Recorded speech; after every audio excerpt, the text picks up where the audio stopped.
How can something as practical as money feel like it's tearing your marriage apart? Sure, you try to talk about bills, but every time it turns into a shouting match.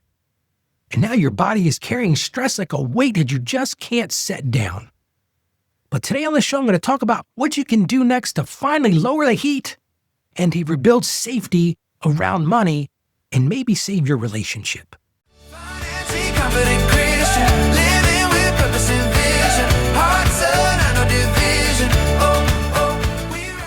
Let's get right to today's question.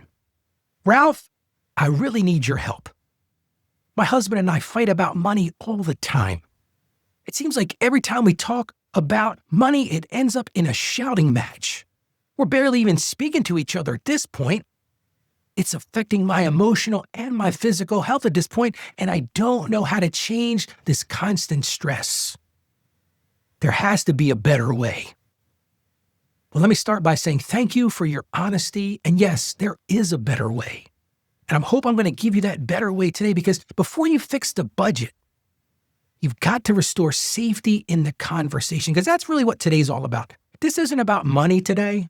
I'm putting on my counseling hat today because what we're really talking about is safety in a conversation. Let's talk about how to get there. First thing you've got to do, you've got to name the real enemy. If you're a listener, you're watching right now, you're thinking, oh, Ralph, I got the answer. The enemy is the money. No, the money is the trigger. The real enemy here is fear. Fear is fueling that enemy. It's not you versus him. It's none of those things. It's both of you versus this pressure. It's both of you, dare I say, facing this fear. But you've got to name that. It's not, well, my husband always spends, or I always want to save, or he's always running up debt, or he minimizes what I'm saying. That's not the problem here. The problem here is the trigger is money, sure, but fear is what's fueling it. It's both of you in this. First thing I'm going to recommend you do is put a stop the spiral rule in place. Now, this is easier said than done. This is hard work. Today's episode is hard work. But if you want to get somewhere, you've got to put some rules in place. I've worked with many couples who have been through marriage counseling. Let me tell you right now, in my 30 years of experience, the number one cause of marital breakup is money. It's money issues. Adultery, other things, abuse. Yes, they're important things. I'm not mitigating them at all. But I will tell you, in my experience, the number one cause of marital problems leading to divorce and breakup is money. So if you want to make this work, you've got to stop the spiral. You got to agree on one phrase. One of the things I like to say is, I'm feeling flooded right now. I need a pause. If I say that to my husband, he's going to think I'm crazy. So maybe you're going to have some kind of rule in place that, like, wait a second. When voices start to rise, time out. 20 minutes, half an hour, 24 hours. You got to have to set that pause. Say, listen, we're not talking about this right now, because where we're going to go. And listen, I've been married 25 years. I know how to play the game. I know how to play the fight game. It never works out, does it? No matter as many times you try, I'm going to win this argument. You're not going to win the argument if you lose the war. Number one, it's not a war with your spouse. Name that. But second, you got to take a pause here, time out. And listen, here's a little tip. Don't go in another room and start texting each other either. I see a lot of people that, and listen, guilty of this one too. Well, I've stopped the argument right now, but I'm going to the other room and I'm going to start texting her because I know I'm right. The pause is all communication. Verbal, text, and all of it stops. That's where you got to start. First of all, who's the enemy? Secondarily, the pause. Now, here's the biggest problem, though. If you think these things aren't going to happen, they're going to happen. So you've got to build in what I call like a check-in. You got to replace those money talks with a 10-minute check-in. I firmly believe that you should set aside a certain time of the day, a certain time each week, and have a husband and wife or a partner relationship check-in. You don't need this big, elaborate agenda, just 10 minutes. Ask yourselves both of these questions. What feels heavy right now? What in our finances is bothering you? Because listen, it's about tension and fear. This is a time to be active listening to what the other person is telling you. So start with that question. What feels heavy right now? But then pivot to this. What do you need from me right now? Do you need comfort or do you need problem solving? And listen, it took me a long time to understand that sometimes when you're talking to somebody, they don't want a solution. They want to be heard. They want comfort. They want to feel like I'm listening. So be that active listener. Don't try to solve the problem. Just listen to them. Because here's the thing about this.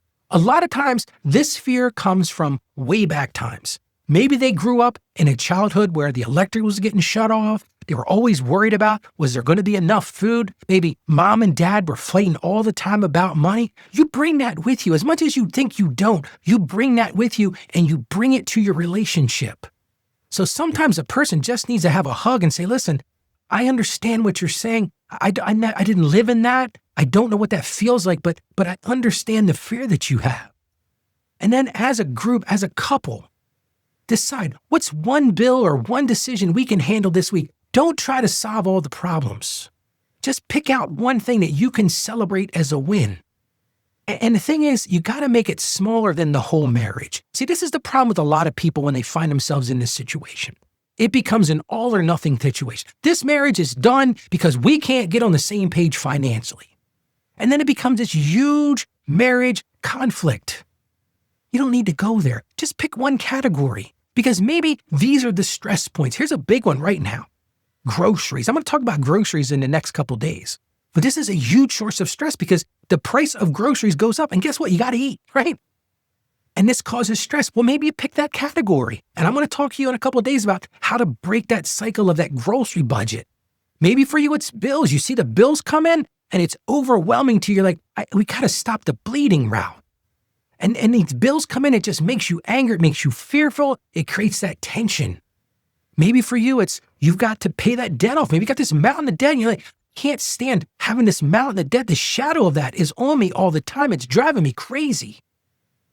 But as a couple, collectively, battle that together. Choose that one decision that you can agree on today. Yes, we both agree. We can save money with groceries. Here's what we can do. We can plan better. We can do the whole, and like I said, I'm going to talk about that in the next couple of days, but maybe the bills thing, you've got a better plan for, maybe set up automated payment for bills, or maybe set up that debt plan, whether it be the snowball or the avalanche plan, and then write it down.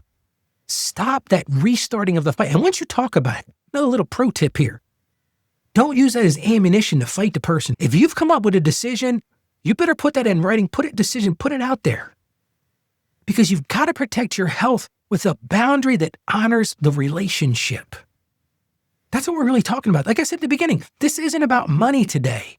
This is about how do we make the relationship strong again? How do we build that comfort into the relationship? How do we make sure the other person is being felt and heard and understanding? Set up some rules for yourself. I love this rule. I won't do money conversations when they're shouting. Listen, like I said, I've been married 25 years. My marriage is not perfect. And here's the thing I will tell you time and time again, when you're shouting at each other, you're not getting anywhere. If you're shouting at each other, you might as well walk in the other room because guess what? It's not going to work. So maybe for you, have a rule. We don't do money conversations when they're shouting, when we're angry, when we're upset. Maybe we're going to say, look, when this happens, we go to our check-in time. We got to check in every Friday at 9 p.m. What we do, we take 10 minutes. And that's what we're going to talk about this. We're not going to re-engage. We're not going to continue that text battle, the text war. I call it texting terrorism. If it's unsafe or it's escalating, maybe you're in a relationship and you're like, Ralph, we've tried all these things. We just can't get on the same page. Listen, go talk to your pastor. Listen, pastors deal with this all the time. I deal with this kind of stuff all the time. Reach out to me. I'm happy to talk to you and your spouse. Go see a counselor. And listen, if there's any intimidation or threats, I'm not going to talk a lot about that today, but if you're living in a relationship where there's intimidation or threats, prioritize your safety immediately. If things are getting out of control, go for a ride, go for a walk, get out of that situation. I'm not a counselor. I'm not trying to give you any counseling advice, but if you find yourself, you're being intimidated or you're being threatened, I'm not minimizing that right now. Prioritize your safety. Because none of what we're talking about makes you crazy today. This is your nervous system asking for peace. Well, here's your one win for today. I want you to write one sentence and I want you to keep it ready for when this happens. And this is what I want you to write down. And I'll put this in the show notes today. I want you to think about this. Memorize this. I love you and I want peace. Start there. I love you and I want peace. Can we do a 10-minute money check-in on blank at blank? Friday at 9. Whatever that looks. Listen, everybody's schedule's different. Maybe after church on Sunday's a good time.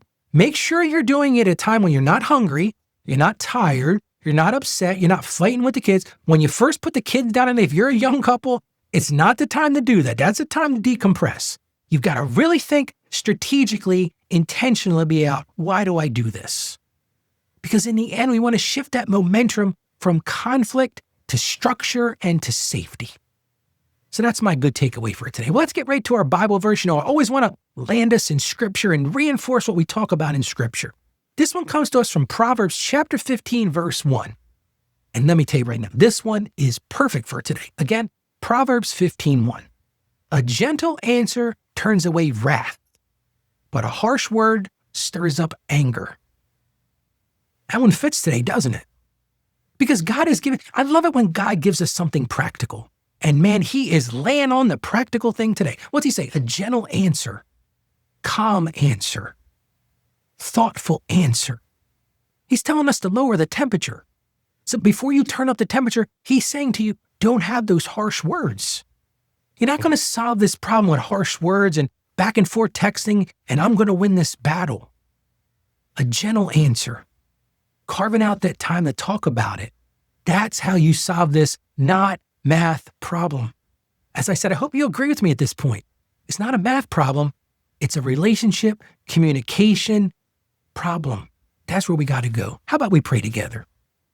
Lord, you see the tension in our homes, and you see how heavy this feels in our bodies and in our heart. Lord, I just ask that you would give us wisdom today and peace right now for this moment. Help us to slow down. Help us to breathe and help us to choose gentleness even when our emotions are surging, Lord. We know what that feels like. Teach us to trust you with our needs, Lord, and trust us with our future, and help us that fear that's underneath of that fighting, because we do recognize that, Lord. It's not that we don't love this person. It's not that we don't want to work things out. We have this fear, Lord. Help us to break that fear. And Lord, we just ask that you would bring healing to our communication and protection over all of our marriages, Lord. And give us courage to ask for wise support, Lord, when it's needed. And I ask this in Jesus' name. Amen. Friend, I want you to hear this. Peace can start small. Just one pause, one gentle answer, one gentle sentence, one structured step. But you can get to that today. If you're in that midst of fighting, reach out and get some help. You don't have to live like that anymore. And if you've got a question for the show, I would love to hear, because it's what really feeds me on this show. Go to financiallyconfidentchristian.com/question. We'll put that link in the show notes, but it's super simple. Just go to financiallyconfidentchristian.com/question. Just tell me what's going on. Tell me what's on your mind, and I'll answer your question on the show. You don't have to tell me who you are. Don't need to know that. Just tell me what's going on, because chances are somebody else is feeling the same way you're feeling. And if you're getting value from this show and you're like, well, Ralph is really onto it now, do me a huge favor and share the show with somebody. Just send them a text, send them an email and say, hey, I know you're battling something right now financially. I know this guy, Ralph, he does this show, Financially Confident Christian. Just check it out. And as I always close today, stay financially savvy, my friend, and God bless you, and you have a great day today. Financially confident Christian.